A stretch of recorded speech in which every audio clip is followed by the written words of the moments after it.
Hey, Coach, when you're studying Aaron Rodgers, how much does instinctiveness jump out? Yeah, that and a lot of other things jump out to you. Just the his longevity in the league and being able to really operate the way he's operated for so long. It's really amazing when you think about it. The way he still moves and the way he, his arm talent is still awesome and great where it's always been. So it's a big challenge for us. But instincts is definitely there. He has. You know the the arm talent and the instincts of when to throw the ball and then when to get out of the pocket, and seems to have eyes in the back of his head to be able to escape a lot of rush. And but yeah, he's instincts is definitely one of the words you could use to describe him. Thank you. Zach Kiefer.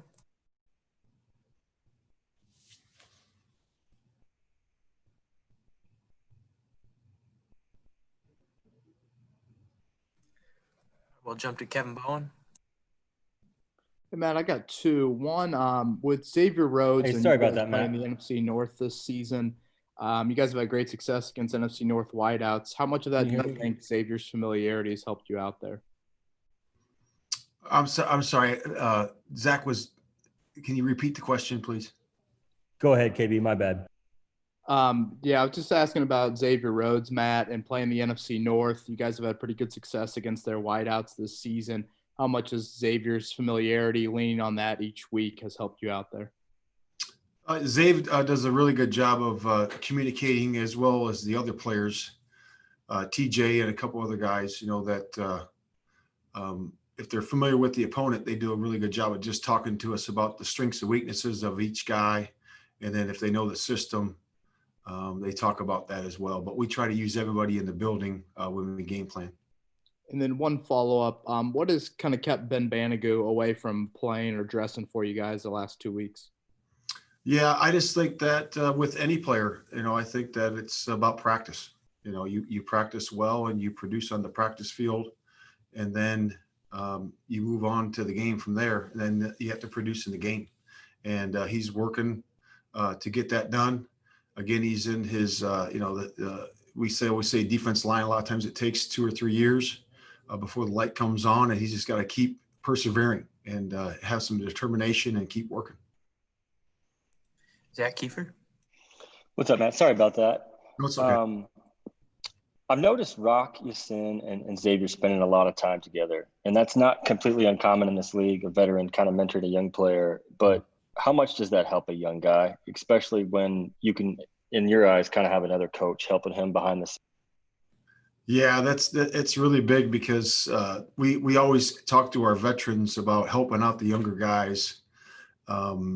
Just the guys that have experience. I know we have a young defense, but even like a guy like Darius, with helping like a guy like Julian coming in, playing right away and starting like he has as Darius did. So there's guys throughout the whole entire process here of working through a season to help these rookies to grow and the second year players to grow. And, there's so many experiences that each guy has. And Zave being one of them with covering guys and how to cover different guys, and certainly helps out, a guy like Rock that's in his second year, and they've become good friends and gotten close, which is really good to see because you want that with a teammate. Joel Erickson. How valuable has TJ Carrie been for you guys?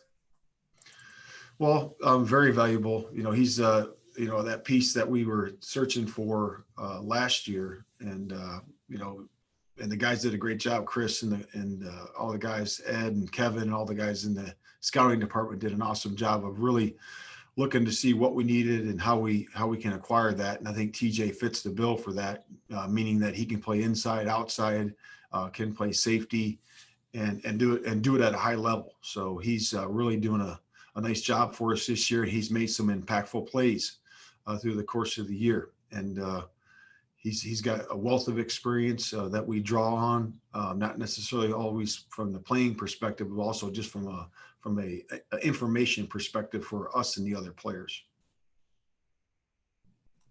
Jim Myella. Hey, Matt, I got a chance to ask Frank this the other day, but I was curious with there's not being fans at games. I think that the TV copy, I know this is something you guys always kind of watch and you can hear calls from the quarterbacks and calls from the defense, but you guys have to be a little more careful this time with no fans covering up a lot of what you're doing, and smart quarterbacks like Phil Rivers or like Aaron Rodgers might be kind of trying to take advantage of that. Yeah, I mean, I think some teams pay a lot of attention to that, and we pay attention to it, and some teams don't, And I think a lot of times there's dummy calls out there, and we certainly use some of those as well. So I think it's a chess match when you look at those, KGB tapes or whatever you want to call them, and we certainly look at those, but. I think that you can pay too much attention to that too. It's about execution and about being able to be on your details and what you want to get done relative to your offense or defensive call. So have you noticed that they're having more or less of an impact this year than maybe before? Just, maybe an offense saying like, hey, we know what's going on there. Yeah, I would say about the same. Because those cameras and those mics are right over top behind the quarterback. So you can hear, the crowd noise really didn't pay much attention to it. And I think it could still hear, certainly on away and home games, that would make a little bit of an effect or a little bit of a difference, but about the same. Mike Wells. Hey, Flus, I know Lamar Jackson and Aaron Rodgers are two different type of quarterbacks, but I remember a couple weeks ago you were talking about how you guys have to be disciplined with Lamar and defending him. Do you guys have to be disciplined the same way with Aaron, because he's made some of his best plays when he's escaped the pocket and made throws on the run and things like that? Yeah, I mean, as you know, in the league here, there's when you look at different guys and what you have to defend, there's always obstacles that you have to, and players that you have to defend. And every week's different. They got a skill set of different players this week as they did last week and the week before that, and the week before that. And the quarterback's always the first guy you're looking at. And the skill set that Aaron brings is at a high level. So we're going to have to be on top of our game. It's going to take every one of us. It's going to take the rush as well as the cover and vice versa. So it's going to be so important that we are on the details every single snap, and we want to accomplish what we want to get done for each and every play and each and every down. So it's because he'll make you pay if you don't, and he's proven that over the course of his career, and he's been really good at it. So we're going to have to be on it this week. And then when Kevin asked you about Xavier Rhodes and defending receivers in the NFC North, when you guys allow players to speak up like that, is it kind of in the defensive meetings, or do they meet with the position coach, or how does that work when you guys allow a player who has experience facing a team in the previous years? Yeah, it's mostly in the position rooms because it's an open forum in there, so that's how we understand where the players are. So we want feedback every single in the position meeting room. So it's really an open forum. So we ask questions, they ask questions. It's basically everybody talking, not over each other, but at the same time or with each other. So it's that's how we know where they are, and then in terms of the walkthroughs, then we know how they're operating in terms of their alignment, their assignment. But that's a critical piece. And then if you have a guy like, for example, last year, Justin Houston, the Kansas City game, he knew everybody on that team. So, he would, we had an open forum with him in a defensive setting. Then also we said, hey, if you have any additional questions, just feel free to ask Justin and talk to him about a guy, about his strengths and weaknesses of each player. And, Justin was awesome that week, and the guys have been great this year as well. We'll go two more. George Bremer. Coach Grover just said that, obviously he's happy with what he's done so far, but there's still a lot of things that he needs to improve on. What's your evaluation of him through 9 games? Grove, like everybody else sees, I see what everybody else does, and he's just done a really good job of pad level. He's using his hands better. Brian and Matt have done a really good job working with him this year. Of having his hands in the right spot and being able to shed blocks and play with power and play behind his pads, play behind his hands. And that's what he's done, along with transforming his body and doing all those things that he did in the offseason. And again, it's the maturation of a defensive lineman. It takes time. It really does. And that he's living proof of that. and he's just having a really good year this year. But again, he has the same thing that everybody else has. We have a different set of circumstances this week and goals that we want to accomplish. He's playing against different players, and this is a prove it league, and we got to get it done this week. Last question, Jim Milo. Yeah, man, I wanted to ask you about the similarities in offenses, if there are any, because, Matt LaFleur coming from Tennessee and going to Green Bay, you just saw Tennessee.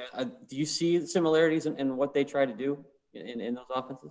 Yeah, I do. And I think the world of their offense, I think it's really good for the quarterback. I think it's good for the skill level.